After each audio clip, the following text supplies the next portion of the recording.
বন্ধুরা, ঠাম্মার রান্নাঘরে এসে গেছে। দেখো, এই যে পাট পাতা, বেসনটা গুলে পাট পাতাটা দিয়ে বড়া করে নেব। বেসনটা নেই, হলুদের গুঁড়ো দিলাম, একটু একটু কাশ্মীরি লঙ্কার গুঁড়ো একটুখানি দিলাম, লবণটা দেব। এই এখন আমি জল দিয়ে মন্ডটা তৈরি করি। আমার এই বেসন মন্ডটা তৈরি করে নিছি। এখন আমি কড়াতে তেল দেবো, দিয়ে নেই এই পাতায় মন্ডার মধ্যে।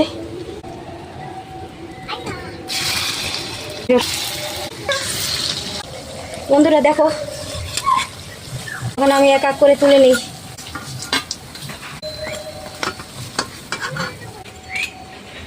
পাট পাতার চপ, নিরামিষ পাট পাতার চপ। বন্ধুরা সবাই তোমরা ভালো থেকো, আমি এখন আসছি।